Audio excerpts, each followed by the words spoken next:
Is your fantasy football season hanging by a thread? One wrong lineup decision can be the difference between victory and utter defeat. Week 7 is here, and to help you avoid that soul-crushing loss, we're bringing you the very latest on who's in and who's out. Forget refreshing Twitter every 5 seconds. We've got you covered with real-time updates and expert analysis to ensure you're not starting a player who's glued to the bench. Let's dive into the crucial inactive reports that could make or break your week. To make sure you set the perfect lineup, we'll be updating this page constantly as NFL teams release their official inactive lists. The first wave of announcements typically starts rolling in around 11:30 a.m. Eastern Standard for the early games, followed by another batch around 2:30 p.m. Eastern Standard for the late afternoon matchups. So bookmark this page and hit that refresh button frequently to stay ahead of the game. And while you're here, don't forget to check out these other fantastic resources to give you an edge this week. Mike Clay's Playbook. Get in-depth projections, win probabilities, and shadow reports. /www.espn.com/fantasy/football/story/ID/460-345-2025 Playbook projections, win probabilities, and shadow reports. Mike Clay. A Week 7 buzz. Stay informed about injuries, position battles, and all the latest NFL news. Mike Clay.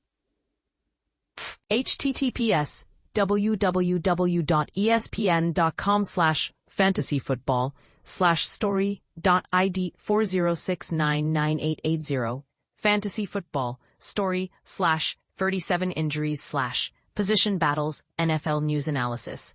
See where our experts rank all the key players at every position. /www.com/fantasyfootball/story/ID406998880 Fantasy Football Rankings 2P Quarterback Running Back T-Back T Unsex Expert Chat. Get your burning questions answered by our fantasy football gurus. ETS https://FTFHS/HTTP Topic Overview Inactives to watch. Early game inactives to watch. The Los Angeles Rams and Jacksonville Jaguars kicked things off bright and early from London's Wembley Stadium. The inactives for this game dropped around 8 a.m. Eastern Time, and thankfully, there were no major surprises to report. But here's where it gets controversial. Were there truly no surprises? Or did some subtle roster decisions slip under the radar that could impact late-game strategy?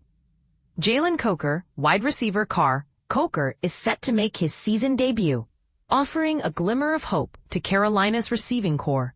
However, temper your expectations. He's likely to be behind Xavier Legette and Teteroa McMillan in the target pecking order. Think of him as a deep sleeper, not a surefire starter. He might get a few looks, but don't bet the farm on a breakout performance. Is he worth a late-round flyer in deeper leagues? Let us know what you think.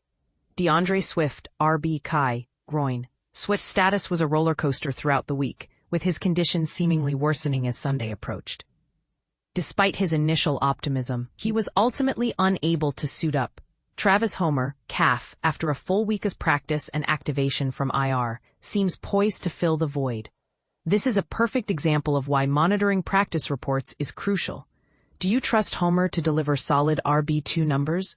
Or is this a situation to avoid entirely? Brock Bowers, TELV, knee. Bowers managed some limited practice on Friday, but it wasn't enough to get him cleared for Sunday's game. Michael Mayer is ready and capable of stepping into the starting role at tight end. This highlights the importance of having a reliable backup plan at every position. Is Mayer a viable streaming option for fantasy managers desperate for tight end production? Jakobi Meyers, WR/LV, knee. Meyers also had a limited practice on Friday, making his availability a game-time decision. If he's ruled out, Trey Tucker would see a significant boost in fantasy value. Keep an eye on the final injury report. Tucker's speed could make him a boom-or-bust flex play. Are you willing to take the risk? J.J. McCarthy, QB, nin, ankle. Carson Wentz will get another start for the Vikings, with McCarthy serving as the emergency quarterback. Max Brosner will be the primary backup. This situation is fairly straightforward, but it's a reminder that even backup quarterbacks can have fantasy relevance in the event of an injury. Is Wentz a potential streaming option in 2 QB leagues? Stefon Diggs, WRNE chest. After ramping up his practice participation throughout the week, Diggs is expected to play. This is great news for fantasy managers who rely on his consistent production. But is he truly 100%? Could he be limited by the injury? Garrett Wilson, WRNYJ, knee. Josh Reynolds' hip is off the injury report and looks set to be the Jets' top receiver in Week 7, with Wilson doubtful. This is a significant blow to Wilson's fantasy value. Reynolds as a WR1?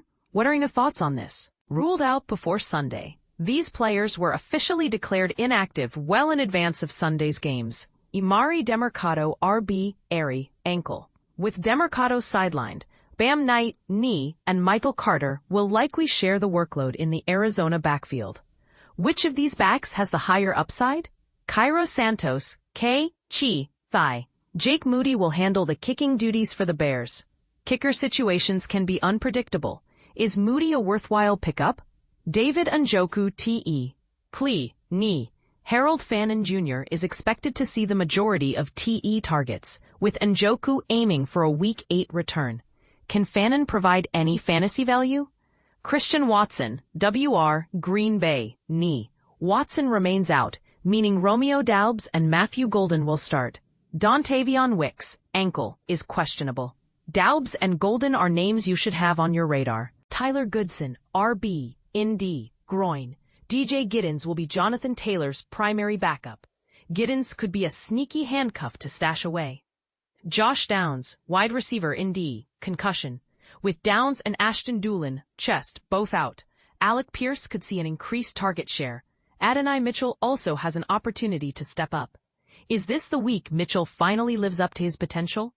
Puka Nacua, wide receiver LAR ankle. Tutu Atwell, hamstring, is healthy and ready to go. Both Atwell and Jordan Whittington get a fantasy value bump in Nakua's absence. Atwell's speed could make him a dangerous weapon. Agree or disagree? Darius Slayton, wide receiver NYG, hamstring. Could little Jordan Humphrey continue his rise? Humphrey's emergence is an interesting storyline to follow. Brock Purdy, QB, SAF, toe. Mac Jones, knee oblique, is starting despite being banged up. George Kittle, hamstring, has been activated from IR. The return of Kittle is a huge boost for the 49ers offense. Ricky Pearsall, WRSF, knee. Jawan Jennings, multiple injuries, and Jordan Watkins, calf, are both off the injury report. The 49ers receiving core is getting healthier. Calvin Ridley, WRTEN, hamstring. With Ridley and Bryce Oliver, knee, out. Van Jefferson and Alec are expected to see more targets. Cam Ward is the quarterback. Can Jefferson and Iomenor deliver any fantasy value? Terry McLaurin, WR. Was, quad, with McLaurin and Deebo Samuel, heel, sidelined. Chris Moore, Luke McCaffrey, and Jalen Lane will be the primary receivers. This is a chance for some of these lesser-known players to make a name for themselves. Late-game inactives to watch. Kyler Murray, quarterback, Arizona, foot. With the Cardinals heading into a bye week, Jakobi Brissett is expected to start, giving Murray extra time to recover. And this is the part most people miss. Could this decision be influenced by more than just Murray's health? Is there a strategic element at play here? Zay Jones, WRARI, knee. Marvin Harrison Jr., concussion, and Michael Wilson, foot, have both been cleared to play. The Cardinals' receiving core is getting healthier at the right time. Darnell Mooney, WRATL, hamstring. Despite missing Friday's practice, the team is optimistic about Mooney's availability. Is this optimism justified, or is it just wishful thinking?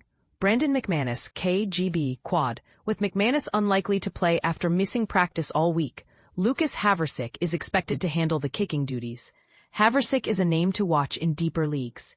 Josh Jacobs, RB, GB, illness. Jacobs also has a calf issue, so be prepared to pivot. Emmanuel Wilson and Chris Brooks would be next in line if Jacobs can't go. This is a situation to monitor closely leading up to kickoff. Hassan Haskins, RB, LAC, chest. Even when healthy, Haskins has been playing behind Kamani Vidal. Vidal's role in the Chargers' backfield is growing. Zach Ertz, DE-Was, shoulder. With the team's WR situation uncertain, having Ertz available would be a boost.